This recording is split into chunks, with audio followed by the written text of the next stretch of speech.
Olá a todos, boa noite. Todos me ouvem bem?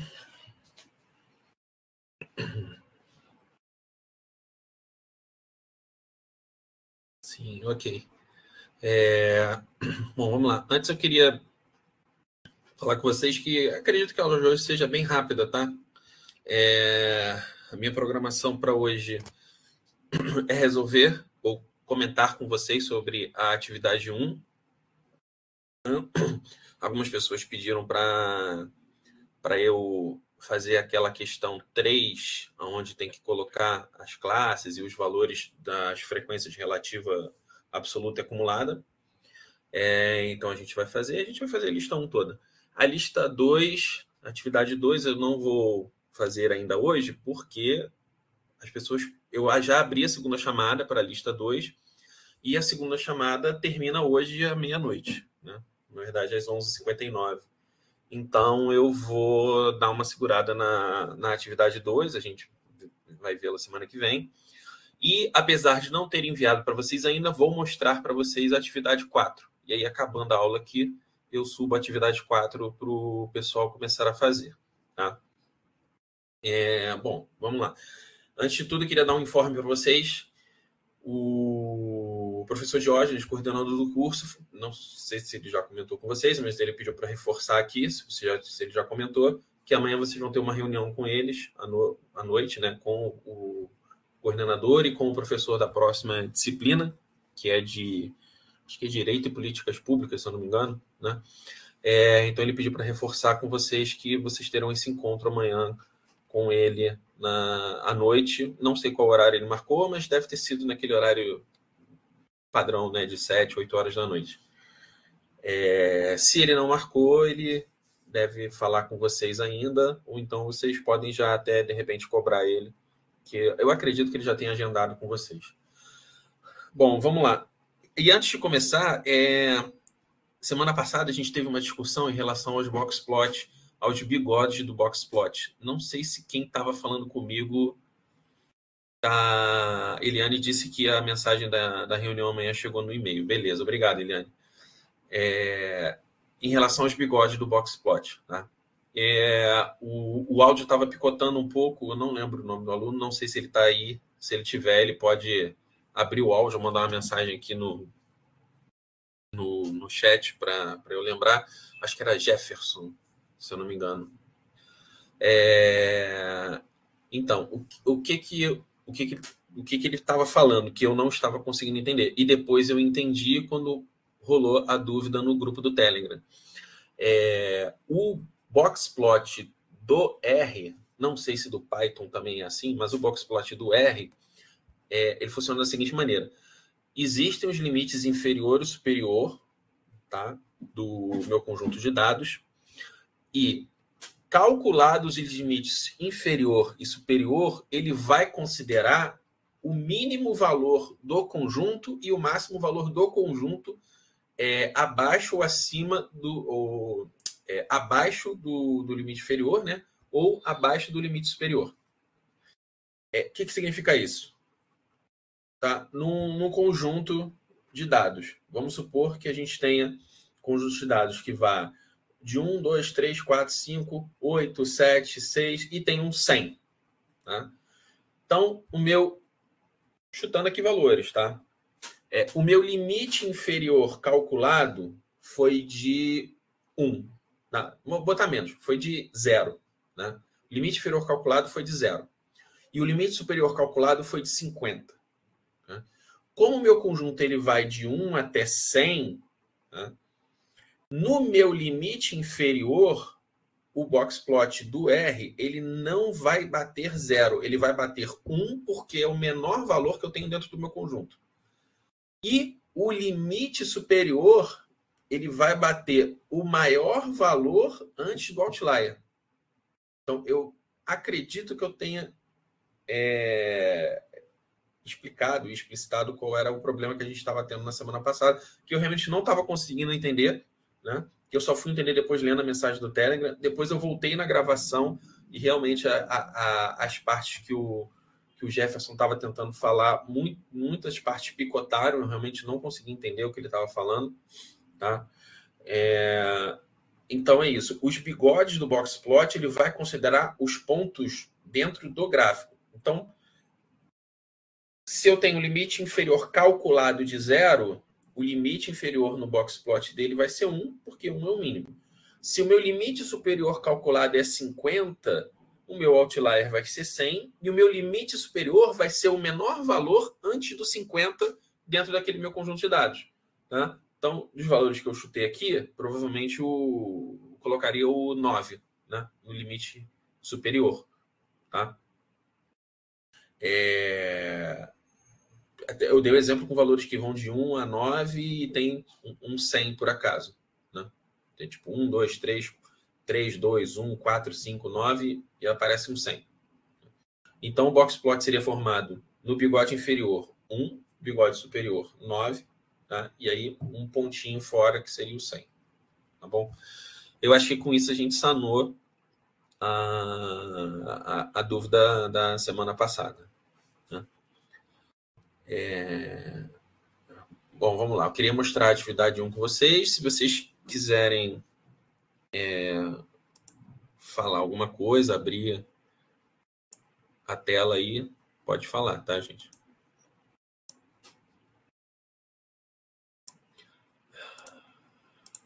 Todo mundo visualiza o meu arquivo em Word na tela? Ok, obrigado. Então, vamos lá. Primeira questão. Vou dar um zoom aqui. Talvez fique melhor para vocês verem. Qualquer coisa, vocês me informem aí que está dando algum problema. Bom, essa primeira questão, basicamente, todo mundo acertou, tá? Quase ninguém teve problema com essa primeira questão. Mas, enfim, vamos lá. Uma por uma. Em uma determinada cidade, o número de mortes em acidentes com bicicletas passou de 600 em 1990 para pouco mais de 1.660 em 2015.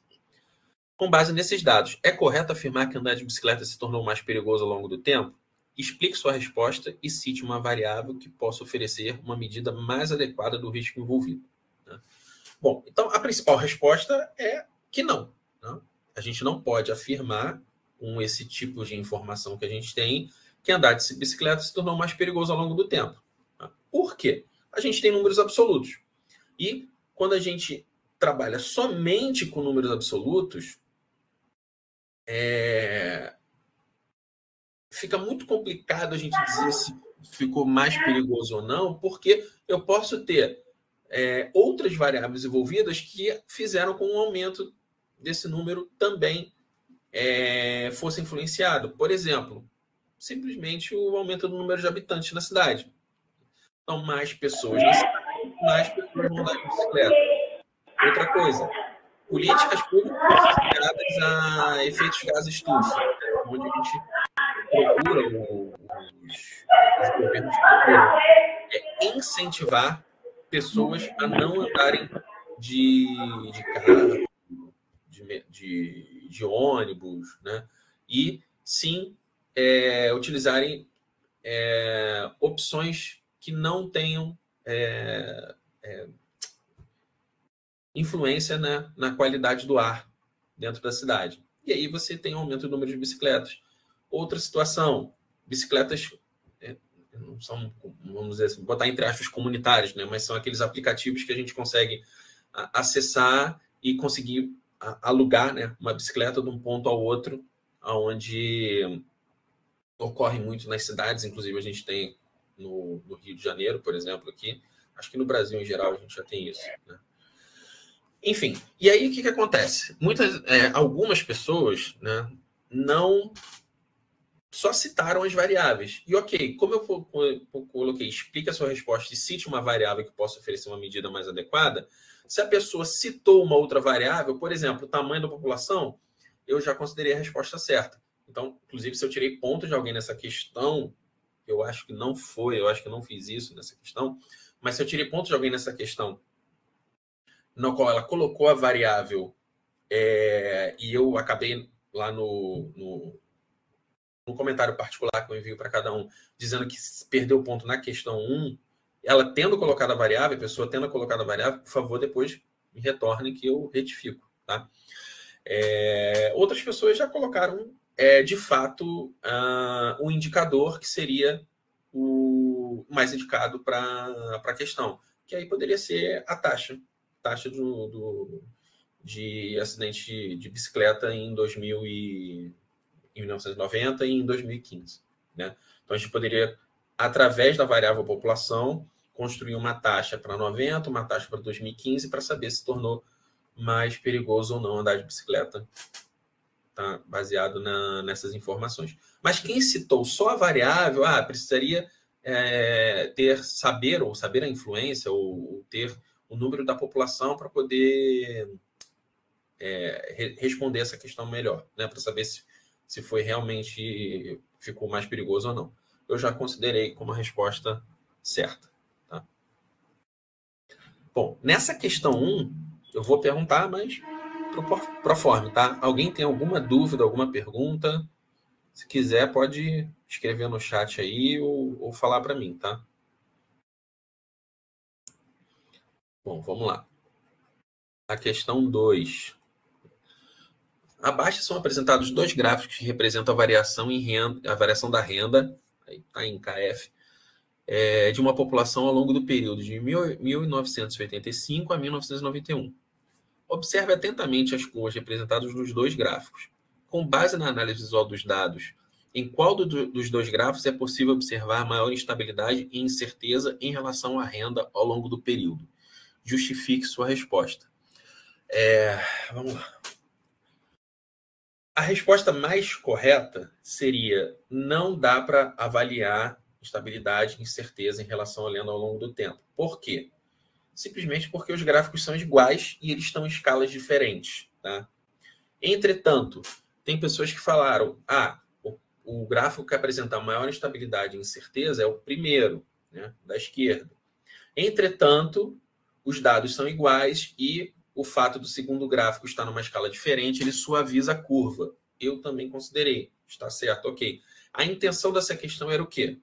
Era vocês visualizarem e informarem que tem os gráficos, que os gráficos são iguais, são provenientes de bases de dados iguais, que os valores são iguais. E se vocês olharem em 1985, no primeiro gráfico, que está em 200, 1986 em 205, 1987 em 210, 1988 em 204, e assim sucessivamente até 91, 200, vocês vão ver que, olhando o segundo gráfico, os valores são exatamente esses, tá? 200 para 85, uma suavização muito pequena para 86, uma suavização muito pequena para 87, ou seja, vai de 200 até 200, bate ali 205, 210, 204.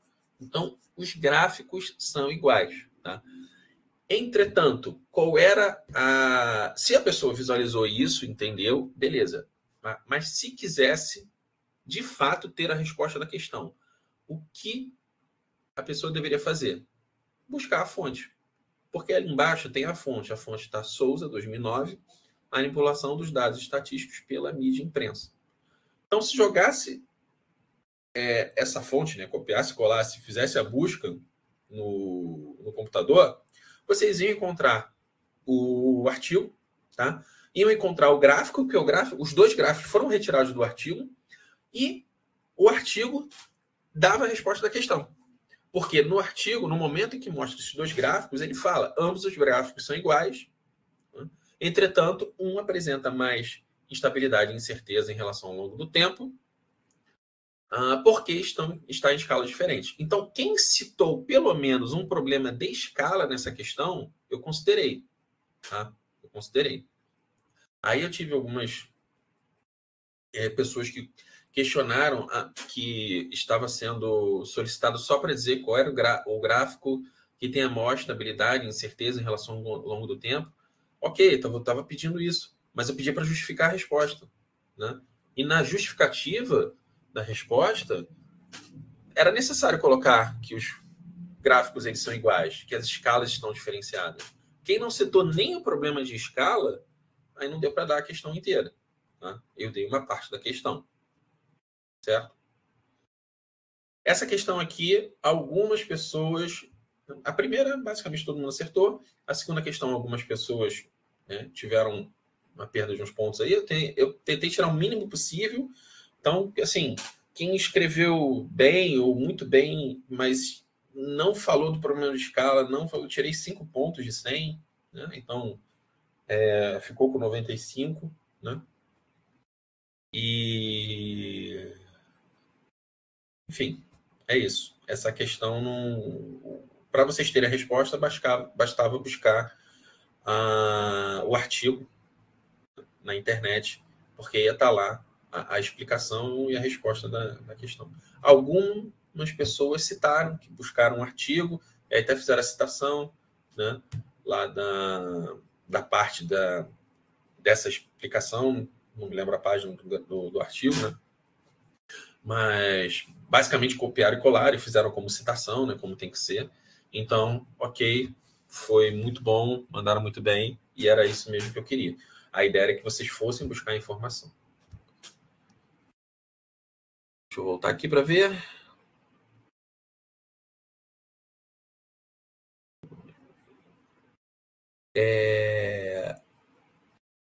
Alguma dúvida em relação à questão 2? Aqui estou dando uma olhada no chat.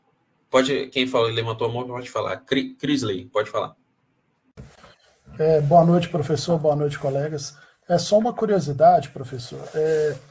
Aí fala da manipulação dos dados estatísticos pela mídia impressa.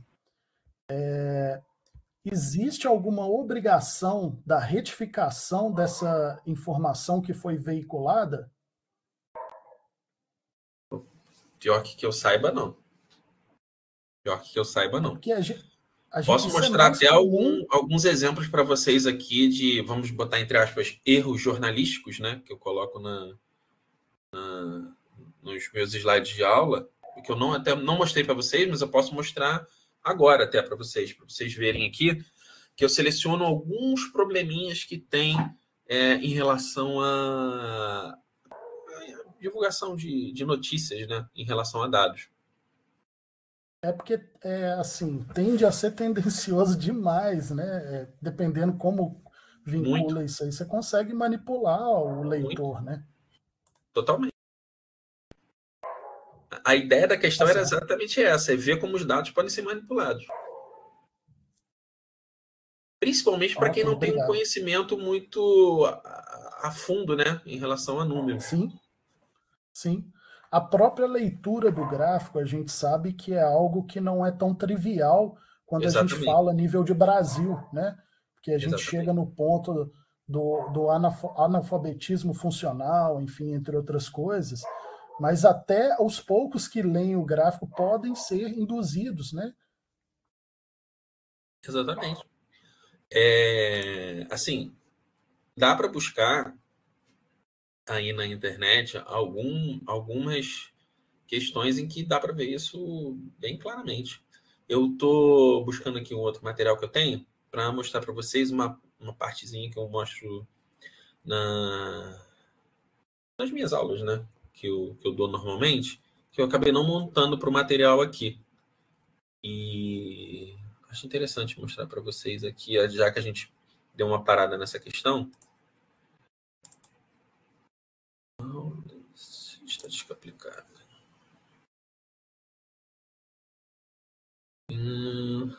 Estatística social.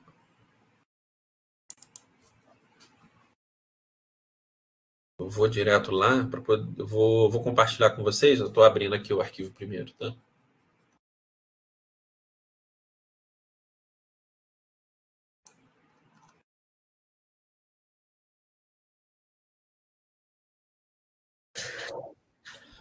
Deixa eu. Alguém levantou a mão? Marcelo, pode falar. Oi, peraí, deixa eu fazer uma conta aqui.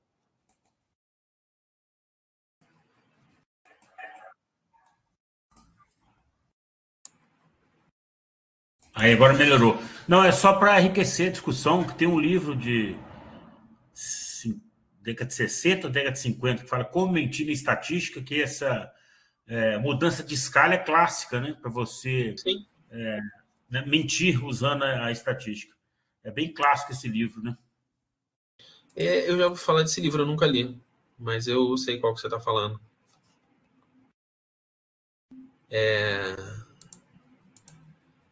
Vocês estão vendo aí, né, a tela?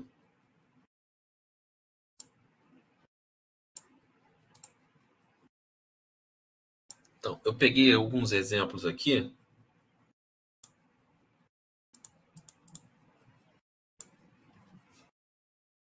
Não estou conseguindo colocar ele.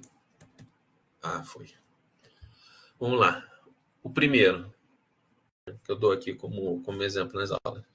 2 mortos andavam pelo elevado de 120, deve ser toneladas, né? Que desabou sobre 2 carros, onde estavam as outras 2 vítimas. Então, aqui é um erro basicamente de português, né? Porque 2 mortos andavam. Bom, mortos não andavam, né? 2 pessoas que morreram andavam pelo elevado de 120 toneladas, tá? Então, isso aqui já é um exemplo onde não tem necessariamente números, até tem o peso do elevado aí, mas não tem necessariamente números, mas que, assim, é até engraçado, né? Você fala assim, 2 mortos andavam pelo elevado, né? Mas, enfim, né? Mas são erros, assim, clássicos que, se você prestar um pouquinho mais atenção, você acaba encontrando bastante dentro da mídia, né, em si. Que às vezes é digitação mesmo, alguma coisa que na época imprimiu errado, né? Vocês estão vendo aí que isso aí é o jornal da Folha de São Paulo, tá? Um jornal impresso. Agora já com números. Jornalista comenta no segundo caderno do Jornal o Globo sobre o sucesso da temporada teatral de Londrina de 2009. Aí estava exatamente assim no Jornal o Globo de 1 de fevereiro de 2010. Os teatros da região bateram todos os recordes de arrecadação, com mais de 800 bilhões de dólares, né, são dólares, em vendas de ingressos. De quebra, pela primeira vez, atingiram a marca de 14 milhões de espectadores. E aí, fazendo uma conta simples do preço médio do ingresso, se a gente fosse fazer 800 bilhões dividido por 14 milhões, daria um valor médio do preço de ingresso de um teatro de 57 mil dólares, 142 dólares e 85 centavos. Tá? Ou seja, é o teatro mais caro do mundo. Né? É o teatro mais caro do mundo. Então, provavelmente, eram 800 milhões. E aí colocaram bilhões em vendas de ingressos. Tá? E para efeito de comparação, o próprio jornal O Globo, de 2 de fevereiro de 2010, no mesmo ano, citava, na página 25, que o orçamento de 2010 para as Forças Armadas Americanas seria de 708 bilhões. Ou seja, os preços dos teatros estariam com mais arrecadação do que o orçamento das Forças Armadas Americanas dentro daquele ano de 2010. Então, aqui a gente já vê que foi um erro, né, que aconteceu, né, mas que, se a pessoa para fazer uma conta simples, que é pegar um número e dividir pelo outro, a gente já fica com um valor surreal. Né?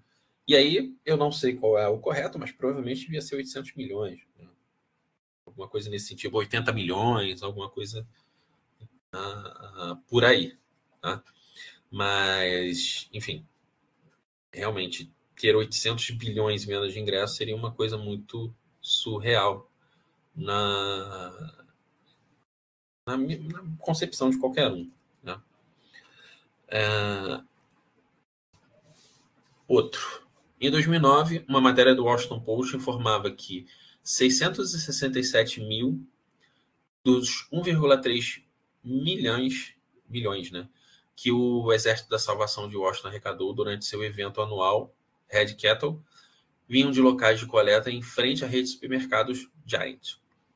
É pouco menos que a metade do total arrecadado pelo grupo na ocasião, dizia o jornal. Quem lê rápido não se toque que, na verdade, não é um pouco menos. É um pouco mais do que a metade do total arrecadado pelo grupo. Né?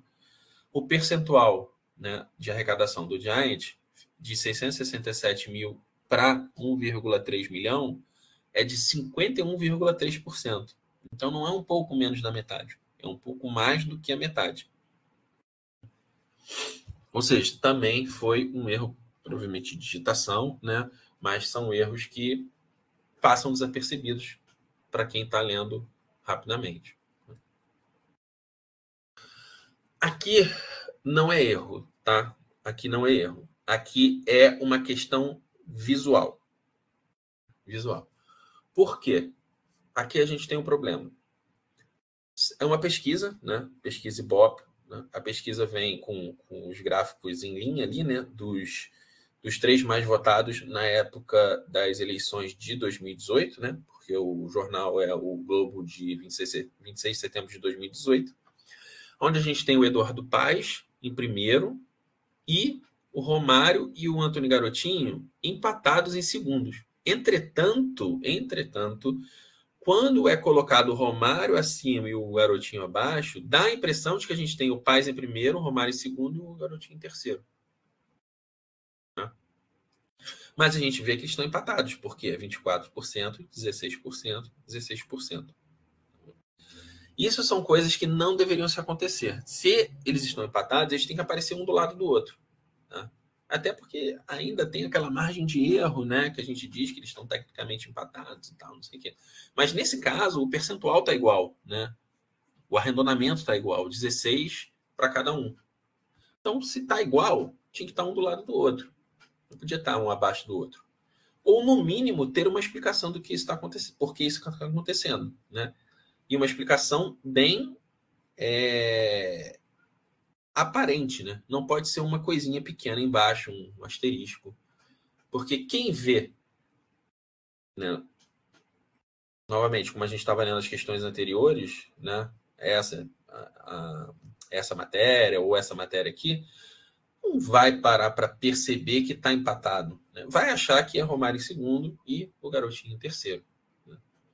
Então, isso aqui eu considero um erro. Tá? Mas é um erro de fato? Não, porque tem os valores ali, mas visualmente ele te dá uma impressão de que a gente tem primeiro, segundo e terceiro. Na verdade, a gente tem primeiro e segundo. Né? Aqui não tem problema de escala de gráfico, né? Não tem problema de escala de gráfico nenhum. Entretanto, a visão, né? O visual, ele influencia, né? O leitor que está vendo o jornal daquele dia. E aí é uma mensagem que eu mando no final, né? Que é o poder que a gente tem da informação. Né? Então, a gente tem uma mesma imagem que foi retirada de um blog, tá? Pontos de vista, onde acessado em 30 de setembro de 2017, onde a gente tem uma mesma imagem, a gente pode recortar ela, né? Para o mal e para o bom. Né? Se a gente pega para o mal, a gente corta a imagem ali à esquerda. Se quiser pegar o lado bom, a gente corta a imagem da direita. Mas a imagem real é aquela primeira ali. Ou seja, com uma imagem, a gente pode ter duas informações distintas. Depende de como a gente vai lidar com isso. Eu acho que com isso aqui a gente também encerra a questão 2. Né? Atividade. Se alguém quiser falar mais alguma coisa... Geraldo falou, a alteração de escalas em gráficos representa uma das formas tradicionais de exagerar ou minimizar a percepção de uma tendência. Sim, exatamente. Né? E a ideia da questão 2 era exatamente mostrar para vocês que a gente tinha duas informações iguais com visualizações diferentes. Marcelo levantou a mão, se quiser falar, pode falar. Desculpa, eu deixei levantado, tá? Perdão. Ah, tá. Tranquilo. Então, vamos lá, pessoal. Terceira questão. Então, tá todo mundo vendo aí, né? Tranquilo. Então, a tabela a seguir apresenta a distribuição de frequências relativas a uma variável contínua organizada por classe. Intervalos, né? Algumas das informações estão ausentes. Complete o quadro abaixo. Essa questão aqui, algumas pessoas erraram uma coisa. Teve gente que esqueceu ou não pegou a primeira coluna, né? Na verdade, no caso, a primeira coluna, não, perdão. a segunda linha, né? E aí começou entre 10 e 20, tá? Mas, assim, na verdade, é ver as informações que vocês têm nesse quadro atual e complementar com o que falta, né? Primeira coisa que a gente pode ver aqui. Está faltando duas classes, né? A gente tem a classe 3 entre 10 e 20, a classe 4 entre 20 e 30, a classe 5, ela com certeza vai ser entre 30 e 40, né, gente? Por quê? A classe posterior, né, vai ser o mínimo da minha classe posterior, vai ser o máximo da minha classe anterior. E, como eu tenho de 20 a 30 aqui, o próximo vai ser de 30 a 40. Ou seja, amplitude de 10, tá? Aqui não tem muito mistério em... Estou tentando colocar em negrito aqui. Vou colocar como resposta. Agora foi, né? Então, essa informação que estava faltando, tudo que tiver faltando de informação aqui, eu vou colocar em negrito, tá? Para a gente ver. Então, essa informação que está faltando, o 30, que é superior aqui na classe anterior, ele vira inferior na de baixo, né? E a próxima, que a gente tem de inferior na classe 1, 2, 3, 4, na classe 5, fica sendo o meu superior na classe 4. Tá? Então, assim, não tem muito mistério. Se a gente tem uma amplitude de 10, vai ser de 10 a 20, 20 a 30, 30 a 40, 40 a 50. Tá? E a anterior? Anterior, a gente sabe que essa minha superior aqui é 10, então a anterior vai ser 0. Tá? Mantendo assim a amplitude de 10 e começando o valor em 0. Né? 10 menos 0, 10. Né? Gente, essa questão das classes, quem errou essa parte das classes na questão foi porque omitiu essa primeira linha aqui. Fora isso, ninguém errou essa questão. Minto. Teve gente que errou, né? Mas não errou as classes em si, aqui na direita. Só para constar, vocês estão vendo aí as minhas informações que eu estou colocando em negrito, né? Eu estou escrevendo. Bom, então vamos lá. Frequência absoluta. Como é que a gente consegue fazer frequência absoluta ou os outros tipos de frequência? Bom, primeiro a gente sabe que se a frequência absoluta é 16, a minha frequência acumulada absoluta no primeiro valor vai ser 16 também, né? Porque esse aqui a gente repete. Não tem problema nenhum aqui.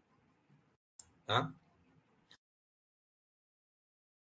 E aí a gente pode completar aqui também o seguinte. Se eu tenho que a minha frequência acumulada percentual é 8, eu sei que essa aqui também vai ser 8. Porque os valores são iguais.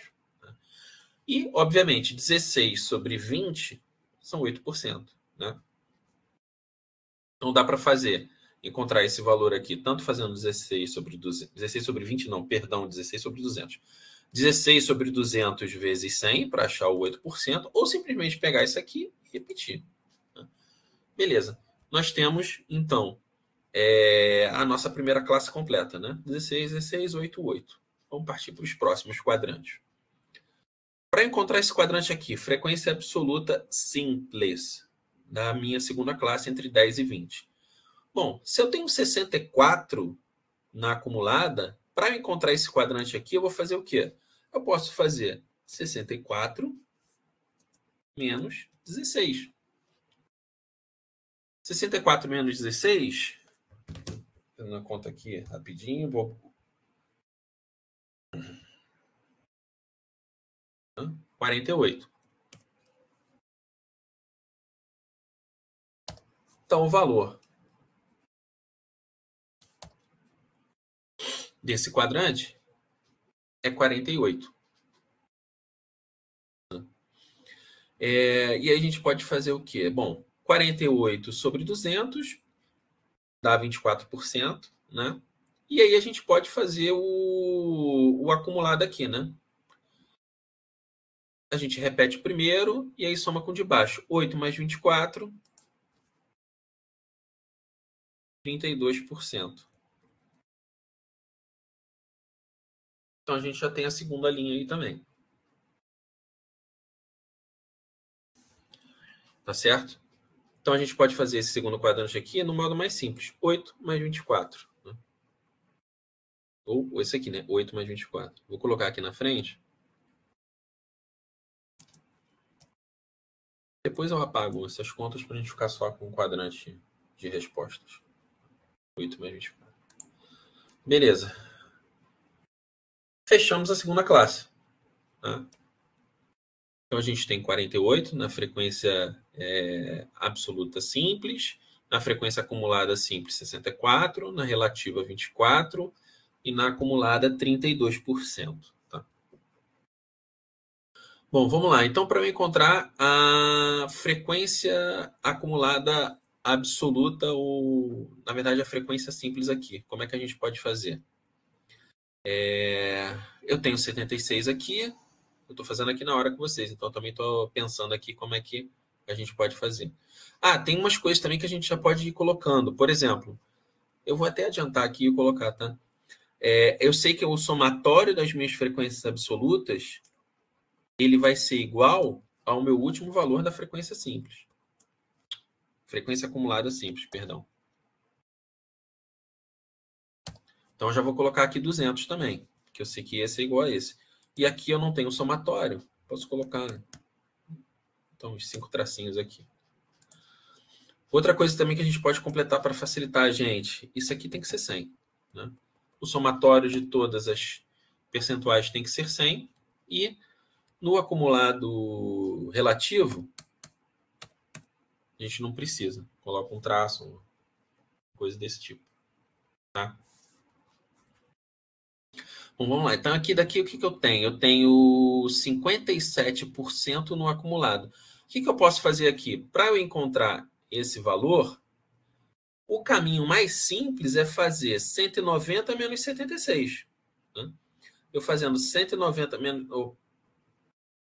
isso, que vai acumulando, né? 190 menos 76...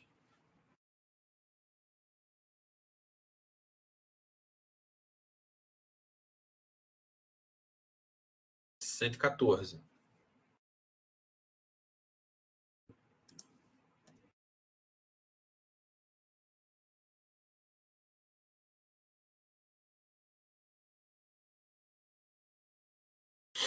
E a gente pode conferir se 114 sobre 200 é 57%. Por quê? Aqui, os 57% tem que ser o acumulado absoluto sobre o total. Né? E 114 dividido por 200 vezes 100 é 57%. Tá? Então, aqui a gente pode encontrar desta maneira. Tá? Dá 114. Bom, se a gente tem 114 aqui,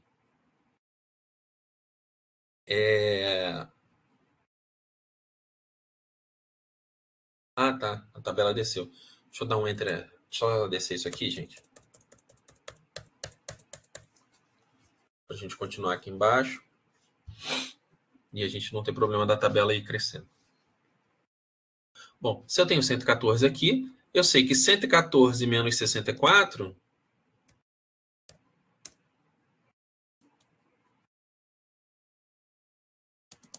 vai ser o valor desse meu quadrante. Né?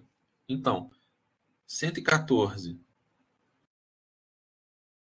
menos 64 é 50. Então, o valor do quadrante é 50. Tá? Bom, 50 sobre 200 é um quarto, né? Então, 50 sobre 200 vai dar aqui 25%. Né?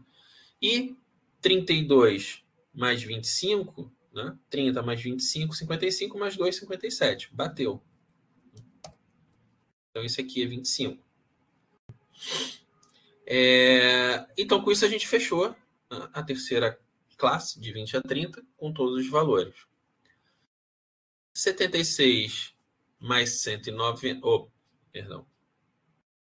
76 mais 190 não. No quarto quadrante, de 30 a 40, a gente só precisa desse valor aqui. Então, é 57 mais 38.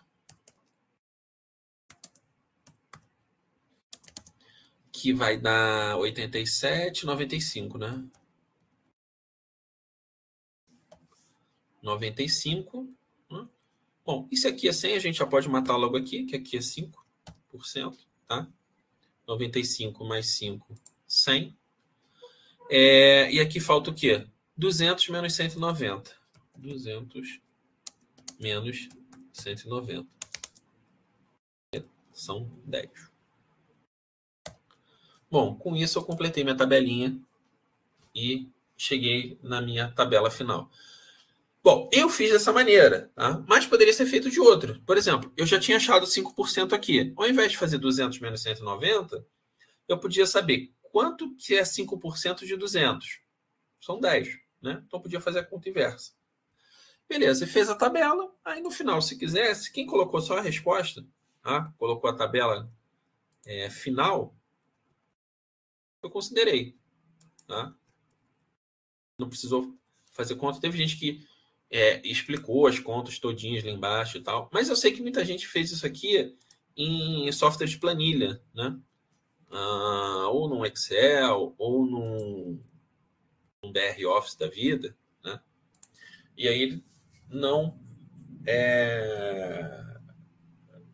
tinha as continhas, né? Para serem colocadas e tal. Então, colocou só a resposta e eu considerei, tá? Eu sei que o pessoal aqui tem muita gente já que mexe com planilhas, com programação, né? Então eu não fiquei solicitando as contas que foram feitas nessa questão. Mas enfim, gente, pediram para fazer essa questão, eu estou fazendo essa questão aí, fechamos, tá? Então a gente tem algumas maneiras de completar esses valores na tabelinha. Fiz aqui bem devagar, bem passo a passo para vocês verem, tá? E eu queria saber se nessa questão ficou alguma dúvida, porque eu tinha pessoas que tinham realmente pedido para eu fazer essa questão, porque não conseguiam completar a tabela ou acabavam achando mais do que 100%, né? E aí foi um errinho de cálculo ali que a pessoa provavelmente teve em algum momento e não conseguiu chegar no resultado. Entretanto, nessa questão eu também tirei pouca pontuação, tá? Quem eu vi que conseguiu começar e aí teve algum problema, eu tirei 15 pontos, tirei 20 pontos. Então, assim, teve muita gente tirando 85, 80, que só errou essa questão, tá? Bom, gabarito da atividade 1 feito, que era o que eu precisava fazer com vocês, tá? Na semana que vem, faremos o gabarito da atividade 2, que está se encerrando hoje. E a atividade 3 eu acho que não vai precisar de gabarito, porque vocês têm que fazer no R, ou no Python, ou em qualquer outro software que vocês queiram, no Julia, ou até se alguém quiser fazer em C, C++, é com vocês, tá? A atividade 3 se encerra dia 20, Everton. A atividade 2, a segunda chamada encerra hoje, ou amanhã. Acho que é amanhã à noite. É quarta-feira, dia 18 à noite, perdão. Atividade 3 encerra dia 20. Isso, confundi. E, já para adiantar, eu vou subir a atividade 4 agora, tá? E vou mostrar aqui para vocês. Vou encerrar aqui. Vou compartilhar com vocês a atividade 4. E aí, na semana que vem, a gente pode conversar também sobre a atividade 4. Então, na semana que vem, a gente faz a atividade 2. Eu mostro também, eu posso mostrar também o gabarito da atividade 3. Né?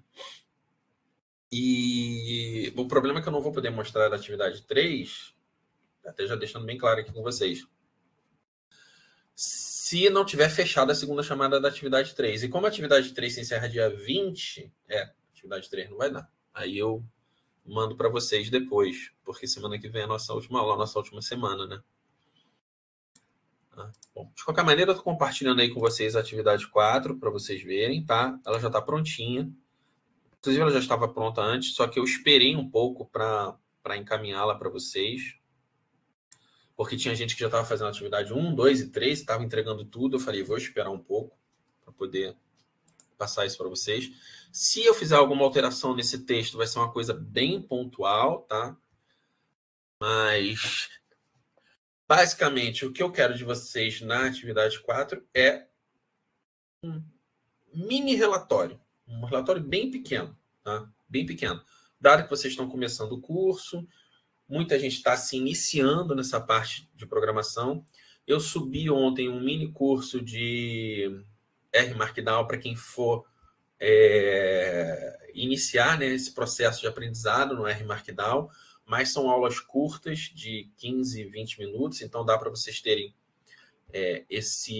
assistirem esse mini curso e já terem uma ideia do que vai ser feito, tá? O que espera para vocês, né, ao longo do curso, dentro do programa de pós-graduação, né? Alguém mandou aqui. Professor, atividade 3, posso copiar os comandos do R e colocar no Word junto com a resposta? Então, Bárbara está perguntando se na atividade 3 ela pode copiar os comandos do R e colocar no Word junto com as respostas. Pode, tá?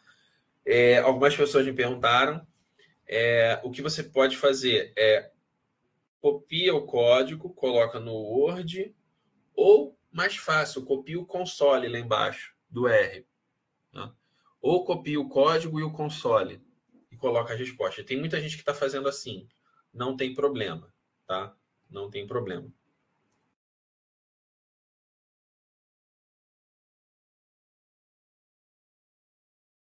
Então, Everton, nessa atividade 3, na atividade 3, pode fazer o print do console. Eu estou aceitando. Estou aceitando o print, não sei. Mas na 4 não vai poder fazer isso. Tá? A 4 eu não quero print. Não é para fazer muitas explicações em relação ao código. É geração do relatório. Tá? Geração do relatório. Vou mostrar para vocês. Vamos lá. O objetivo é aplicar os conhecimentos adquiridos ao longo da disciplina para analisar dados reais de políticas públicas, utilizando técnicas de organização, visualização e análise exploratória de dados, com apoio de ferramentas como o R, RStudio e o R Markdown. Posso fazer em Python? Pode, Júlia? Pode. Posso fazer em C? Tá? Eu consigo fazer em SQL. Cara, pode fazer. Quem tem acesso, sabe mexer com outros, não tem problema, pode fazer. Aqui eu coloco o R, o RStudio e o R Markdown, porque é o que está na ementa da disciplina, tá? Mas se quiser fazer em outros programas, não tem problema nenhum. Isso eu já conversei com o professor Diógenes, coordenador do curso, ele falou que está liberado. Descrição da tarefa. Os alunos poderão se organizar em grupos, tá? Preferencialmente reunindo participantes com interesses em um mesmo tema de política pública. Ou seja, vocês podem se reunir desde que vocês tenham o mesmo interesse, tá? Eu quero trabalhar com educação. Pessoal, quem quer trabalhar com educação? Vem, se junta e faz um grupo. Eu quero trabalhar com segurança. Se junta e faz outro grupo. Quero trabalhar com política de transporte.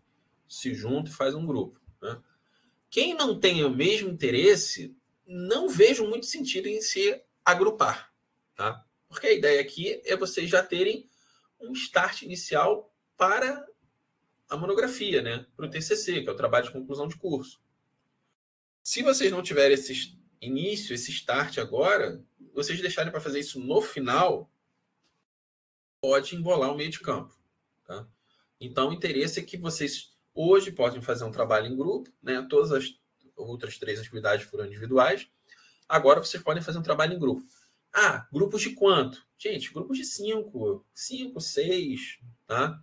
Não está definido aqui, mas eu coloco lá depois no corpo do texto que vocês podem se reunir em grupos de até 6 participantes, que eu já acho que é um número bastante interessante e até bastante elevado para poder fazer o trabalho em grupo. Tá? Então, cada grupo vai selecionar uma base de dados real. Outra coisa, quero fazer sozinho. Beleza, faz sozinho. Tá? Vou fazer em dupla. Faz em dupla. É de até 6 pessoas. Tá? Ou seja, 6 para baixo está valendo. Cada grupo deverá selecionar uma base de dados real e pública que trate de um tema específico, como educação, saúde, segurança pública, meio ambiente, habitação, trabalho, renda, mobilidade urbana, transporte, que não está aí, que eu dei como exemplo, entre outros de interesse coletivo. Tá? Lembrando, o após é em políticas públicas. Então, a gente tem que trabalhar com uma base de dados que seja pública e relacionado a tratar problemas de políticas públicas. Ok? Algumas fontes confiáveis para consultar. Eu cito algumas fontes aqui que vocês podem utilizar, como o IBGE, o IPEA Data, DataSUS, o Portal da Transparência, o SIM, que é o Sistema de Informação sobre Mortalidade, INEP, entre outras bases governamentais, federais, estaduais ou municipais que estejam disponíveis online. E aqui é importante, vai elaborar um mini relatório, um pequeno relatório técnico de 3 páginas. Aí vocês vão perguntar, mas só 3 páginas? Sim, só 3 páginas. Como eu falei, é o início do curso aqui, gente. A primeira disciplina que vocês estão tendo para trabalhar com análise de dados. Então, eu quero 3 páginas. Eu quero uma introdução pequena, tá? Pode ser um parágrafo, onde vocês vão contextualizar a base de dados escolhida e a sua relevância dentro das políticas públicas. Na introdução, eu preciso ter o objetivo do trabalho? Não precisa. É uma introdução falando sobre a sua base de dados e qual é a relevância dela. Então, é 1, 2 parágrafos no máximo. Tá? Não precisa passar disso. Organização dos dados. Breve descrição das variáveis e estruturas de dados. Eu peguei um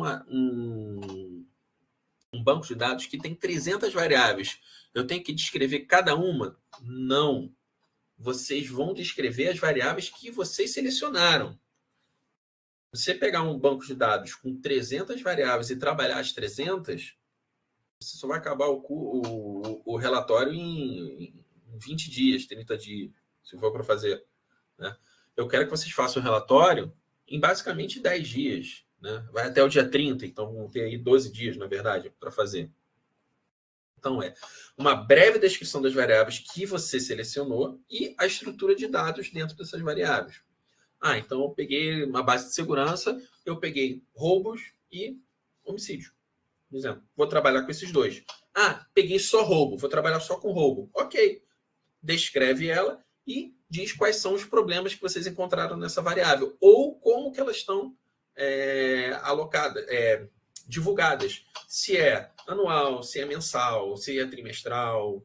Tá? Então, aí é uma pequena metodologia do que vocês estão falando. Né?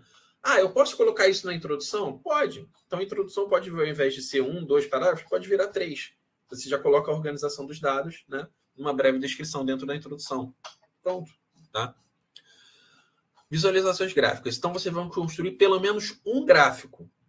E aí, esse gráfico ele tem que ser adequado para a sua variável. Se vai ser uma série temporal, é um gráfico em linha. Se vai ser uma série geográfica, é um gráfico de barras. Tá? Então, vocês vão escolher e elaborar pelo menos um gráfico. Tá? Que pode ser barra, histograma, boxplot, gráfico de dispersão, se vocês estiverem trabalhando com 2 variáveis quantitativas, entre outros qualquer. Tá? E aí depende do que vocês estejam selecionando. Medidas descritivas básicas. Eu vou querer... Aí já é a parte dos resultados, tá? A visualização gráfica já são os resultados. O resultado, então, vai ser um gráfico e uma tabela resumo, com as medidas descritivas dentro desse seu conjunto de dados, dessas suas variáveis que você escolheu. Por exemplo, escolher a variável roubo. Então, eu vou pegar a média, a mediana, desvio padrão, variância, curtose, assimetria. Então, se tiver como extrair essas medidas, moda, tá? Vocês vão extrair e colocar uma tabela resumo contendo essas estatísticas básicas que a gente viu ao longo do curso. Ou seja, média, mediana, moda, desvio padrão, variância, curtose, assimetria e por aí vai. Aí pode tirar quartis, percentis, se quiser, aí é com vocês. Tá? Aí o limite é o que a gente viu aqui dentro do curso. Tá? E, no final, uma breve conclusão com a interpretação dos resultados e possíveis implicações em políticas públicas. Só isso. Tá? Então, isso dá para fazer em 3 páginas, dá para fazer até em menos, dá para fazer em 2. Tá? Eu vou colocar uma referência. Tá? Posso fazer uma citação? Pode. Num relatório técnico, geralmente não se faz muito isso, mas quer fazer? Não tem problema, pode fazer. Sem problema nenhum aqui para a disciplina. Tá? Então é isso. Uma introdução, onde nessa introdução vocês podem colocar basicamente a metodologia dentro dessa introdução, né, que seria a organização dos dados. Então, a introdução de vocês vão ter aí 2, 3 parágrafos no máximo. Tá? Os resultados, que é o gráfico e uma tabelinha resumo, e o item 3, que seria a conclusão, que vai ser a interpretação dos resultados e implicações em políticas públicas. Ou seja, mais 1 ou 2 parágrafos. Tá? Não precisa ser nada grande. É para vocês começarem a interpretar esses resultados. E aí a gente vai ver como é que vocês vão se sair nesse primeiro relatório. Né? Então, podem se juntar em grupo. Né? Podem utilizar o programa que vocês quiserem. Né? Importante, né? Não está aqui, mas informar qual programa vocês estão utilizando. Estou trabalhando com R, estou trabalhando com Python, estou trabalhando com C. Tá? Isso vocês têm que colocar, pode ser na introdução. Tá? Informar o banco de dados, o programa que vocês estão utilizando para fazer o trabalho. Entrega do trabalho. PDF, e aí eu coloquei gerado via Markdown, mas acho que eu vou até tirar isso. Tá? O relatório vai ser entregue em PDF. Pronto. É gerar um PDF e enviar o relatório. O prazo ainda não estava aí, né? Mas a gente já sabe que vai ser o dia 30 e envio pelo Google Classroom. Tá? Então, os critérios da avaliação, basicamente são isso aí, tá? Adequação e contextualização do banco de dados, 2,5. Qualidade e visualização gráfica, 2,5. Aplicação correta das medidas descritivas, 2,5.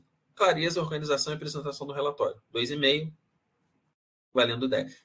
Na verdade, lá no Google Classroom vale 100, né? Mas 25, 25, 25, 25.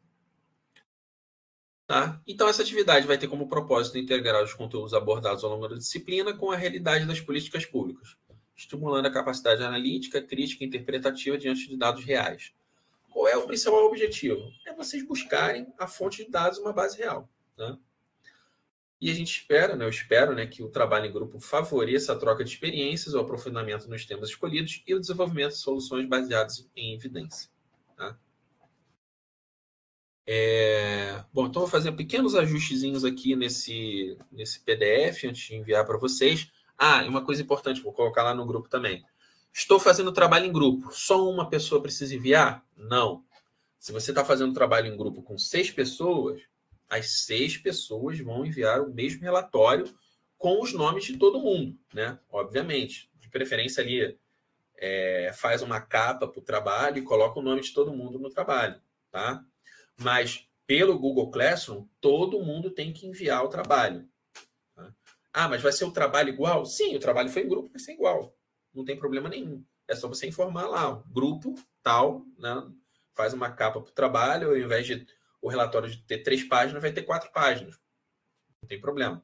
Né? Então, o relatório em si, no máximo, tá, gente? 3 páginas, que é para vocês começarem. E uma coisa que seja realmente bem sucinta para vocês poderem começar a ter essa análise de interpretação dos dados. Tá certo? Vamos lá, perguntas. Pode fazer print do console e responder. Pode explicar novamente a parte da organização dos dados, por favor? Sim. Grupo até quantas pessoas? 6 já responderam. Organização dos dados. BEV, descrição das variáveis e estrutura dos dados. Então, vocês vão dizer, na organização dos dados, qual é a fonte que vocês estão utilizando e quais são as variáveis que vocês selecionaram de qual banco de dados. Por exemplo, eu entrei no site do IBGE, peguei o quantitativo populacional, tá? E gerei um banco de dados a partir do Sidra, né? Onde eu peguei as informações de população das regiões do Brasil, por exemplo. Estou dando o exemplo do que a gente tem nos slides. Ah, mas eu não vou trabalhar com região, eu vou trabalhar com o estado. Então, entrei no site do Sidra, gerei uma tabela, né? E estou pegando os dados de quantitativo populacional por estado. Ou, entrei numa base de educação e a base de educação tem 50 variáveis, né? Aí já estou falando de uma base mesmo, né, onde você vai baixar uma planilha e importar aquelas informações. A base de dados tem 50 variáveis e eu selecionei a variável idade e ano de formação do estudante, por exemplo. Por quê? Porque eu quero ver se o pessoal está se formando muito novo ou muito velho, né? Ou com mais idade. Então, basicamente, dizer de onde você buscou as informações, quantas variáveis tinha no banco de dados e quais vocês estão querendo. Tá? Então, uma breve descrição das variáveis. Tipo, o que tinha no meu banco e o que eu estou pegando. Por isso que eu falei, eu peguei um banco de dados com 300 variáveis. Você vai descrever as 300 variáveis? Não. Você vai dizer, no banco de dados tinha 300 variáveis e eu selecionei a variável roubo, furto e homicídio, por exemplo. Vou trabalhar com 3. Né? E na organização, não está aí, né? É mais informar também qual programa está sendo utilizado para fazer o trabalho. Isso aí pode ser o R, o Python, aí vai. Bom, alguma pergunta? Alguma dúvida?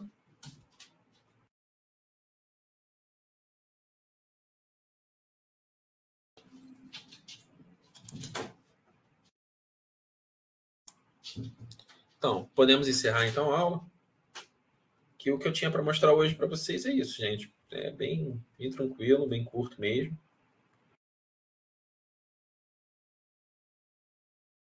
Bom, então tá bom, gente. Então vamos encerrar.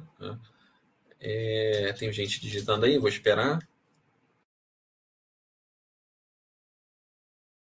Ver se vem perguntas aí. Vou esperar um pouquinho ainda, mas a gente encerrando. Obrigado. Tchau, boa noite.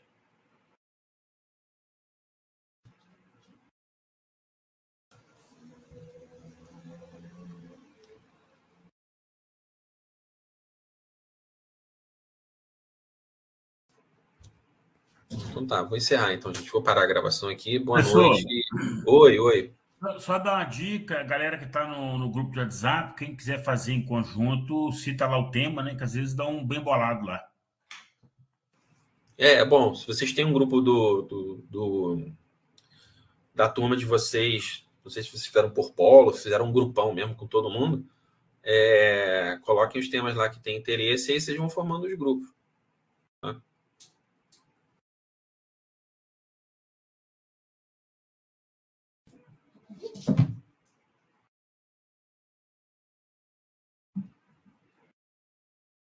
Ó, tem gente perguntando aí, Jefferson Cavalcante está perguntando se tem um grupo de WhatsApp. Então, ó, quem não tiver aí, não... Jefferson, pelo visto, tem sim. Tem um grupo de WhatsApp aí rolando que o pessoal achou que... Semana que vem tem tutoria, aula. Sim. Semana que vem a gente se encontra aqui às 7 horas para a gente fazer a atividade 2, passar o gabarito da atividade 2 com vocês.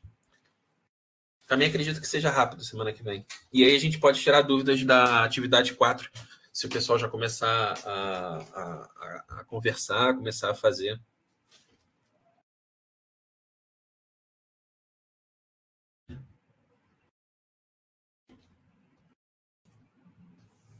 Bom, gente, então olha só, vou deixar vocês conversando aqui, que eu estou vendo que o pessoal está no chat aqui querendo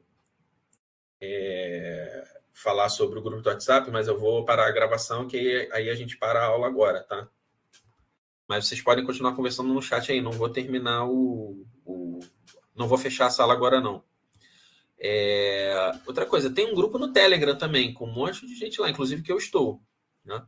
Então, vocês podem, de repente, pegar um contato do outro para entrar nesse grupo aí de alunos do WhatsApp.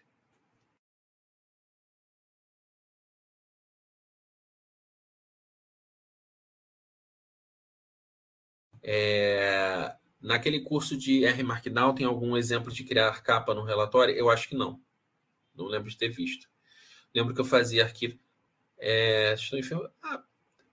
Alisson, no caso da capa, não tem problema não. Faz uma capa em Word e anexa no PDF depois. Gera o PDF do Word, vai lá sobe o PDF no... Tem aquele site, o I Love PDF, e junta os dois e tá tranquilo. Isso aí é tranquilo. O importante é vocês começarem a fazer, de preferência, né, a parte do relatório no R Markdown. Para começar a tentar estruturar o TCC de vocês, né, a monografia.